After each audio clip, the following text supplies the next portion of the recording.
दोस्तों स्वागत है स्टडी विद आरपीजी क्लास में। मैं हूं राजेंद्र प्रसाद गौड़।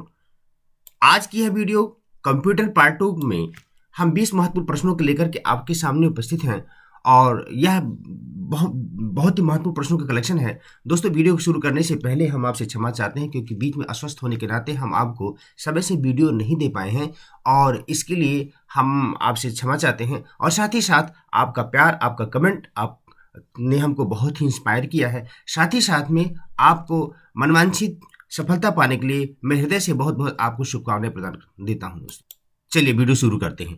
पहला प्रश्न है दोस्तों, भारत में सर्वप्रथम स्वदेशी तकनीकी से विकसित कंप्यूटर परम का निर्माण किया गया है, यानी किसके द्वारा किया गया? भारत में सर्वप्रथम स्वदेशी तकनीकी, आप शब्दों पर ध्यान दीजिएगा, स्वदेशी तकनीकी से विकसित कंप्यूटर परम का निर्माण किसके द्वारा किया गया? तो इस प्रश्न का सही उत्तर होगा पुणे में। कहने का मतलब है जो परम स्वदेशी तकनीकी से कंप्यूटर बनाया गया, इसको पुणे की कंपनी यानी सीडैक कंपनी ने इस श्रृंखला का विकास किया है। और हम अगले प्रश्न पर चलते हैं। प्रश्न नंबर 2 है, कंप्यूटर इस क्रम में प्रोग्राम को निष्पादित करता है। कहने का मतलब कंप्यूटर जो है अपने प्रोग्राम को किस रूप में, किस क्रम में निष्पादित करता है। इसके लिए विकल्प है decode, fetch, execute, execute, fetch, decode, fetch, decode, execute, store, fetch, execute. तो दोस्तों इस प्रश्न का सही उत्तर होगा, आप देख रहे हैं, फैच, यानी सबसे पहले फैच, डिकोड और एग्जीक्यूट एक कंप्यूटर की लैंग्वेज है। तो दोस्तों हम अगले प्रश्न पर चलते हैं। अगला प्रश्न शुरू करने से पहले दोस्तों हम बताना चाहते हैं, यह समस्त प्रतियोगी परीक्षार्थियों के लिए बेहद महत्वपूर्ण होगी, चाहे वो वनडे एग्जाम दे रहे हो, रेलवे, पीसीएस, आरओ, एआरओ या टेट, सीटेट या अन्य भी कोई। कहने का मतलब है आज के परिवेश में ऐसी कोई परीक्षा छोटी बड़ी नहीं है जहां से कंप्यूटर से प्रश्न नहीं पूछे जाते हैं। इसलिए दोस्तों हमने उन्हीं प्रश्नों को रखा है जो अक्सर परीक्षाओं में पूछे जाते हैं, इसलिए हमने कम प्रश्नों को ही का कलेक्शन किया हुआ। और 20 जो क्वेश्चन है एक से एक महत्वपूर्ण प्रश्न है और आप इस पर विशेष रूप से ध्यान दीजिएगा। प्रश्न नंबर 3 है, सुपर कंप्यूटर के लिए शब्द लंबाई की परास होती है, यानी सुपर कंप्यूटर में जो शब्द वर्ड होते हैं उनकी लंबाई को अगर हम मापें तो किसमें माप सकते हैं?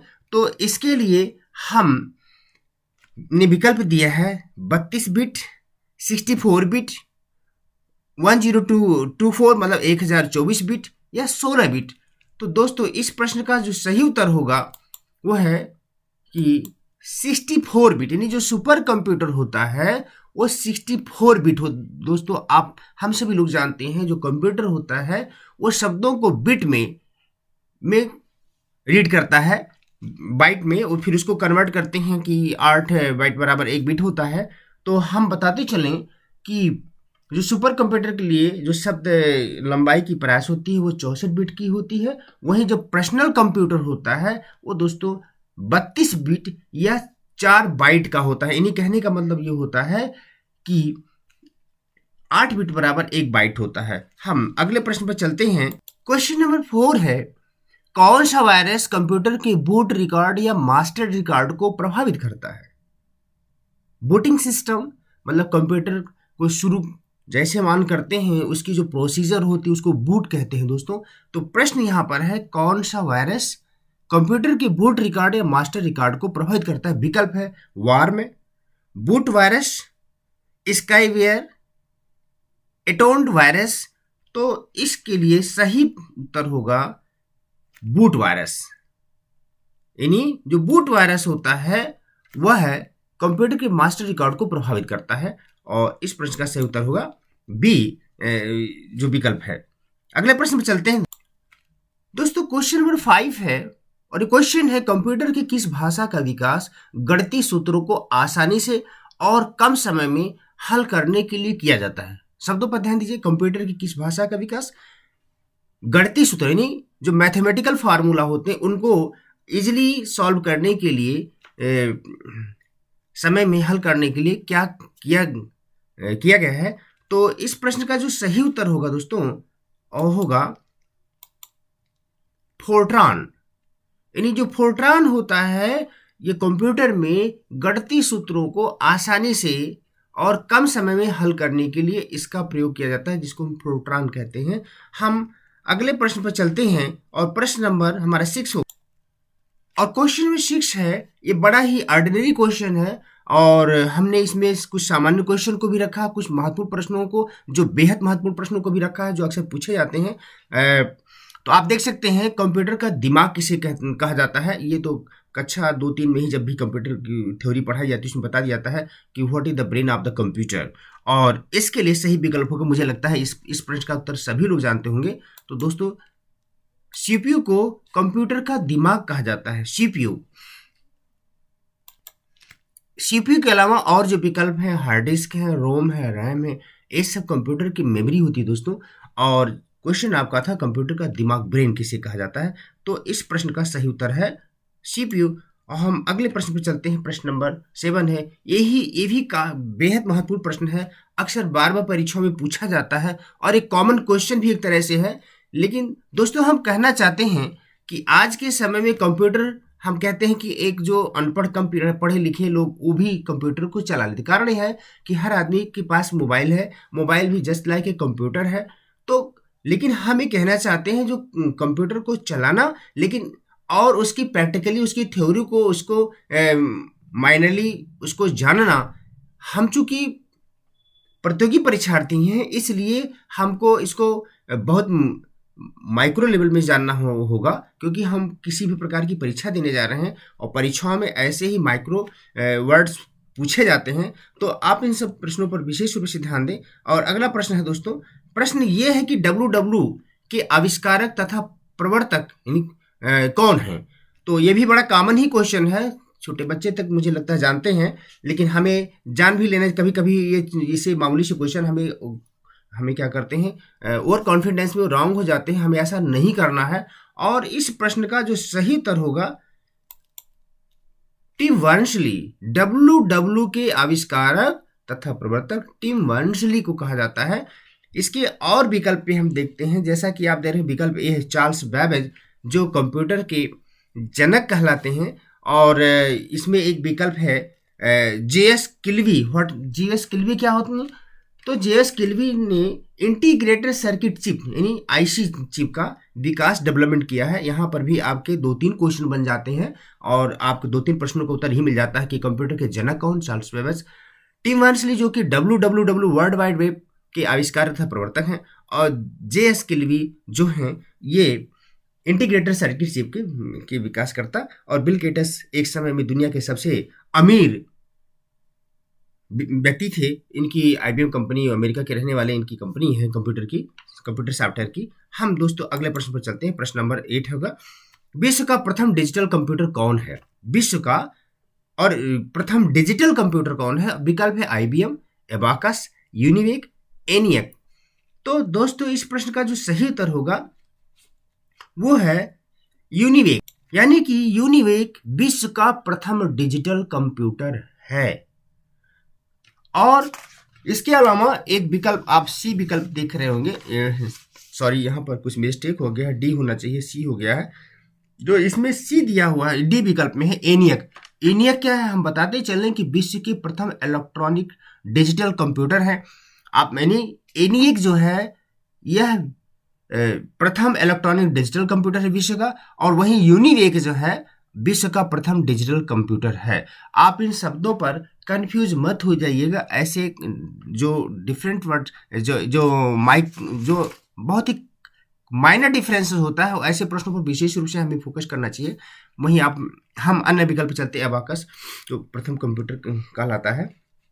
हम अगले प्रश्न पर चलते हैं दोस्तों। अगले प्रश्न पर जाने से पहले हम आपसे एक निवेदन करना चाहते हैं, अगर आप हमारे चैनल पर नए हो तो प्लीज़ सब्सक्राइब करना ना भूलें। साथ ही आप बेल आइकन को भी दबा दें, जिससे हमारे आने वाले समस्त वीडियो की नोटिफिकेशन आपको मिल जाया करे। साथ ही साथ दोस्तों, हाँ, कमेंट करना मत भूलिएगा, क्योंकि आपका कमेंट, आपकी सब्सक्रिप्शन हमारे लिए एक ऊर्जा का काम करती है, एक बहुत इंस्पिरेशन का काम करता है। इसलिए आपसे मेरा निवेदन है, प्लीज़ आप सब्सक्राइब करना ना भूलें। प्रश्न नंबर 9 है, माइक्रो प्रोसेसर किस पीढ़ी का कंप्यूटर है।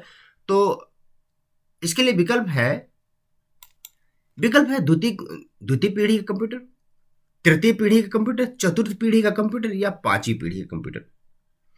दोस्तों हमें इस प्रश्न का उत्तर बताने से पहले हम जान लें, आज हमारा जो कंप्यूटर है 5th जनरेशन में पहुंच चुका है, 5th जनरेशन में। तो इस प्रश्न का सही उत्तर होगा दोस्तों, और चतुर्थ पीढ़ी यानी 4th जनरेशन, यानी जो माइक्रो प्रोसेसर ये जो यूज किया जाता है कंप्यूटर में, वो 4th जनरेशन की टेक्नोलॉजी है। हमें अवश्य जानना होगा, क्योंकि ऐसे प्रश्न अक्सर बहुत पूछ लिए जाते हैं, और आप ऐसे शब्दों पर विशेष ध्यान दीजिएगा, क्योंकि हाल ही में तमाम ऐसी परीक्षाएं संभावित हैं। जैसे अभी पुलिस की परीक्षाएं होने जा रही हैं, टेट सीटेट बाकी है, ऐसे आरओ बाकी है, बहुत सारी ऐसी परीक्षाएं होती जा रही हैं। तो आप, और कोई वैसी परीक्षा नहीं जिसमें कंप्यूटर से संबंधित प्रश्न नहीं पूछे जाते हैं। और हम अगले प्रश्न पर चलते हैं। प्रश्न नंबर 10 है, विकल्प में संगणकों में, यानी कैलकुलेशन, संगणक मतलब कैलकुलेशन होता है, यानी कंप्यूटर का जो हिंदी वर्ड है वो संगणक मशीन कहलाता है। तो प्रश्न है, संगणकों में प्रयोग होने वाली आईसी चिप प्राय किसके बने होते हैं? तो ये बड़ा महत्वपूर्ण प्रश्न है, अक्सर सभी परीक्षाओं में पूछ लिए जाते हैं। जो आईसी चिप होता है किसका बना होता है? इसके लिए विकल्प है क्रोमियम का, चांदी का, सोने का और सिलिकॉन का। तो दोस्तों इस प्रश्न का सही उत्तर होगा, और ये बड़ा बेहद महत्वपूर्ण प्रश्न है, ये बहुत पूछा जाता है। तो इस प्रश्न का सही उत्तर है सिलिकॉन, यानी सिलिकॉन जो है, जो आईसी हमारी चिप होती है, चिप जो हम यूज करते हैं मोबाइल में, कंप्यूटर, तमाम ऐसे मेमोरी के रूप में, वो सिलिकॉन का बना होता है दोस्तों। और प्रश्न नंबर हमारा अगला 11, प्रश्न नंबर 11 है, एकीकृत परिपथ में, यानी सिंगल जो हमारा पाथ होता है में प्रयुक्त अर्धचालक सेमीकंडक्टर जिसको बोलते हैं, चिप निम्न में से किसका बना होता है? यानी सेमी जो कंडक्टर होता है, जो एज ए परिपथ का काम करता है, वो किसका बना होता है? विकल्प है क्रोमियम का, कार्बन का, जिरकॉन का और सिलिकॉन का। तो आप देख रहे होंगे अभी इस प्रश्न का उत्तर सही बताया गया है, और इस प्रश्न को दूसरी तरीके से घुमा दिया गया है। आप कंफ्यूज मत होइएगा। तो इस प्रश्न का भी सही उत्तर है सिलिकॉन, यानी सिलिकॉन जो होता है, ये अर्धचालक जो चिप होते हैं, सेमीकंडक्टर होते हैं, वो सिलिकॉन के ही बने होते हैं। और प्रश्न नंबर, हम अगले नेक्स्ट प्रश्न पर चलते हैं। प्रश्न नंबर 12 होगा, वो है माइक्रोसॉफ्ट वर्ड किसका उदाहरण है? माइक्रोसॉफ्ट वर्ड जो है किसका उदाहरण है? विकल्प है एक ऑपरेशन सिस्टम का, एप्लीकेशन सॉफ्टवेयर का, एक प्रोसेसिंग डिवाइस का, एक इनपुट डिवाइस का। तो इस प्रश्न का दोस्तों सही उत्तर होगा, यानी जो माइक्रोसॉफ्ट है ये एप्लीकेशन सॉफ्टवेयर का उदाहरण है। तो एक से एक महत्वपूर्ण प्रश्न भी आईएएस पीसीएस में, असिस्टेंट प्रोफेसर में, तमाम ऐसी परीक्षाओं में ऐसे प्रश्न पूछे गए हैं। तो दोस्तों आप इन प्रश्नों, आप लगातार इस वीडियो में बने रहें। आप देख रहे हो एक से महत्वपूर्ण प्रश्न, आप पूरी वीडियो को देखिएगा, और हो सकेगा बार बार इस वीडियो को देखिएगा, तो क्योंकि ये बहुत ही सेलेक्टेड क्वेश्चन है जो आपकी परीक्षाओं में आएंगे, अवश्य आएंगे। अगला प्रश्न है, प्रश्न नंबर 13 है, कंप्यूटर अपनी शक्ति कहाँ से प्राप्त करता है? यानी where is the computer receive the powers? तो वी शुड नो दैट्स, इसके लिए विकल्प होगा कि स्मृति से, अपनी गति से, टपनी शुद्धता, या सॉरी टपनी नहीं दोस्तों, ये अपनी है, अपनी शुद्धता से, प्योरिटी से, अपनी स्पीड से, अपनी मेमोरी से। यानी कहने का मतलब जो कंप्यूटर होता है वो अपने पावर कहाँ से रिसीव करता है? तो क्या स्मृति से, अपनी मेमोरी से, क्या स्पीड से, क्या अपनी प्योरिटी से? तो इस प्रश्न के लिए सही उत्तर होगा दोस्तों कि कंप्यूटर अपनी शक्ति, जो पावर होता है, वो स्मृति से भी रिसीव करता है, प्रोवाइड करता है, और गति से भी प्राप्त करता है, और अपनी शुद्धता से भी कंप्यूटर अपनी पावर को प्राप्त करता है। तो दोस्तों हम अगले प्रश्न पर चलते हैं। प्रश्न नंबर हमारा 14 होगा, और प्रश्न है, किस प्रकार के कंप्यूटर का उपयोग सर्वाधिक होता है? हमें जानना होगा कि बहुत तरह के कंप्यूटर होते हैं, जैसे मिनी कंप्यूटर होता है, सुपर कंप्यूटर होता है, मेन फ्रेम कंप्यूटर होता है। तो कहने का मतलब होता है कि कौन सा ऐसा कंप्यूटर है जो सर्वाधिक उपयोग किया जाता है? दोस्तों मोस्टली हम किस type, what type of the computer we should mostly, इसलिए विकल्प होगा कि mini computer, super computer, main frame computer, या माइक्रो कंप्यूटर। तो दोस्तों इस प्रश्न का जो सही उत्तर होगा वो है डी। दोस्तों यहाँ टाइप में मिस्टेक हुई है, सी बार बार हो जा रहा है, डी होना चाहिए। तो माइक्रो कंप्यूटर, यानी सर्वाधिक जो हम कंप्यूटर इस्तेमाल करते हैं वो माइक्रो कंप्यूटर का इस्तेमाल करते हैं। हम अगले प्रश्न पर चलते हैं, और वो प्रश्न नंबर हमारा है 15, और आप देख रहे होंगे। दोस्तों हम आपसे क्षमा चाहते हैं क्योंकि यहाँ टाइपिंग थोड़ा मिस्टेक है, जो हमारा विकल्प डी होना चाहिए उसकी जगह पर सी पड़ गया है। आप प्लीज़ हमारे शब्दों पर ध्यान दीजिएगा, और आप करेक्शन कर लीजिएगा। आप, मुझे उम्मीद है कि आप रफ कॉपी या पेन लेकर जरूर बैठे होंगे। तो आपसे मेरी निवेदन है, आपसे मैं सॉरी भी बोलता हूँ कि आप इसको प्लीज़ इसको डी कर लीजिएगा सी की बजाय, क्योंकि कंप्यूटर ऑलरेडी इसमें फिटिंग हो चुकी है। और अगला प्रश्न है, क्वेश्चन 15 है, Indian institute of remote sensing कहाँ स्थित है? यह भी प्रश्न बहुत पूछा जाता है। ये JRF, net JRF, assistant professor, PCS, IAS, तमाम वनडे एग्जाम में, आरओ में तमाम ये कई बार प्रश्न पूछे गए हैं। और इसके लिए विकल्प है अहमदाबाद, हरिकोटा, बेंगलुरु। तो दोस्तों इस प्रश्न का जो सही उत्तर होगा वो है देहरादून। यानी जो रिमोट सेंसिंग सिस्टम है, इस जो मेन इंस्टीट्यूट है आप रिमोटिंग का, वो देहरादून में है। ये बहुत बार पूछा गया है और हम ऐसे प्रश्न को रखे हैं जो बार बार पूछे जाते हैं और आप देख रहे होंगे। प्रश्न नंबर 16 है, इनमें से कौन उद्योग चुंबकीय स्याही यानी माइकर, जो माइकर होता है जिसको बोलते हैं चुंबकीय स्याही को माइकर कहते हैं, गुण पहचान का प्राथमिक उपयोग करता है? तो इसके लिए विकल्प सही विकल्प होगा, विकल्प ये है बैंक, किताब की छपाई में, फुटवेयर डिजाइन में, या इनमें से कोई नहीं। तो दोस्तों हम बता देना चाहते हैं जो चुंबकीय स्याही यानी माइकर होता है, इसका इस्तेमाल होता है बैंकों में, क्योंकि बैंक में जो आप चेक इशू कराते हैं तो उसमें माइकर नंबर पड़ा होता है और उसमें मैग्नेट इंक से उसमें पेंट किया होता है और कंप्यूटर उसको रीड कर लेता है। तो दोस्तों आप, हमें उम्मीद है आप इस प्रश्न को भूलेंगे नहीं। और तो इस प्रश्न का दोस्तों सही उत्तर है, जैसे कि मैंने बताया, बैंक में, यानी बैंक में सर्वाधिक माइकर यानी चुंबकीय स्याही का इस्तेमाल होता है। और प्रश्न नंबर हमारा 17 है और वो प्रश्न है द्विआधारी यानी बाइनरी, जिसको बाइनरी नंबर कहते हैं, द्विआधारी नंबर यानी बाइनरी नंबर क्या है? ये भी बड़ा ही कॉमन क्वेश्चन है, हमें उम्मीद है कि सब लोग जानते हैं। और इसके लिए विकल्प है कि 0 10, 1 और 100 यानी 0 और 10, 0 और 100, 1 और 10, या 0 और 1। तो दोस्तों हम बार बार कर रहे हैं, हम इसमें टाइपिंग मिस्टेक हो गया, बार बार सी हो गया, डी हो गया। आप देख रहे हो क्रम से होना चाहिए, ABCD होना चाहिए, लेकिन ये मेरे टाइपिंग मिस्टेक में, इसलिए आपसे सॉरी बोलता हूँ। और वो विकल्प जो डी है, तो इस प्रश्न का जो सही उत्तर होगा दोस्तों वो होगा डी। आप प्लीज़ इसको सही कर लीजिएगा, यानी 0 और 1 ही कंप्यूटर की बाइनरी नंबर को पढ़ता है। 0 यानी कंप्यूटर जो होता है वो सिर्फ 0 और 1 को ही स्टडी करता है, उसी के आधार पर कंप्यूटर अपना फंक्शन करता है और वो बाइनरी नंबर है 0 और 1 है। तो क्वेश्चन नंबर हमारा 17 है और वो है, इनमें कौन कंप्यूटर की भाषा नहीं है? कंप्यूटर में चूंकि दोस्तों कंप्यूटर सॉफ्टवेयर को बेसिस पर करता है, उसकी अपनी एक लैंग्वेज होती है और समय समय बहुत सारे ऐसे लैंग्वेज डेवलप किए गए हैं कंप्यूटर को ऑपरेट करने के लिए। और इसके लिए विकल्प होगा जावा, पास्कल, C++ या रोम।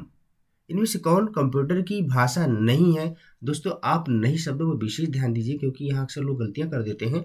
और इसके लिए विकल्प होगा, विकल्प जो मैंने बता दिया है, इस प्रश्न का सही उत्तर होगा रोम, यानी जावा, पास्कल और C++ ये कंप्यूटर की लैंग्वेज है। रोम जो कि कंप्यूटर की मेमोरी होती है, ये आपका कंप्यूटर की लैंग्वेज नहीं है। तो आप इसको आप नोट कर लीजिएगा। क्वेश्चन नंबर 19 है सिम। सिम बड़ा ही कॉमन वर्ड है जो हर कोई इसको यूज करता है, इस्तेमाल करता है, बार बार बोलता है। आखिर हम प्रतियोगी परीक्षार्थी, हम परीक्षा देने जा रहे हैं, हमें जानना होगा कि SIM सिम का फुल फॉर्म क्या होता है, और ये बहुत बार परीक्षा में पूछा गया है। इसके लिए विकल्प है subscriber identity module, subscriber identity machine, self identity machine, self identity module. तो दोस्तों इस प्रश्न का जो सही उत्तर होगा और वो है सब्सक्राइबर आइडेंटिटी मॉड्यूल जो होता है, ये SIM सिम का फुल फॉर्म होता है। मैं कहता हूँ इस प्रश्न को जरूर नोट कर लीजिए, क्योंकि ये प्रश्न बहुत बार पूछे गए हैं। और आज की इस वीडियो का आखिरी क्वेश्चन होगा, निम्न में से कौन कौन सूचना प्रौद्योगिकी यानी इंफॉर्मेशन टेक्नोलॉजी की शब्दावली लैंग्वेज नहीं है? फिर यहाँ पर नहीं वर्ड है, नहीं वर्ड पर जरूर कर लीजिएगा। तो इसके लिए विकल्प है लॉगिंग, प्रोटोकॉल, आरसी। इनमें से सभी यानी क्या है कि इसमें कंप्यूटर की यानी इंफॉर्मेशन टेक्नोलॉजी कौन शब्दावली नहीं है? तो दोस्तों इस प्रश्न का जो सही उत्तर होगा वो है, इनमें से सभी जो हैं ये लॉगिंग, प्रोटोकॉल, आरसी, ये सूचना प्रौद्योगिकी शब्दावलियाँ नहीं हैं। तो दोस्तों इस वीडियो को अंत करने से पहले एक बार पुनः आपसे निवेदन करते हैं कि अगर हमारे चैनल पर नए हो प्लीज़ सब्सक्राइब करना भूलें। थैंक्स फॉर वॉचिंग, धन्यवाद। जय हिंद, जय भारत।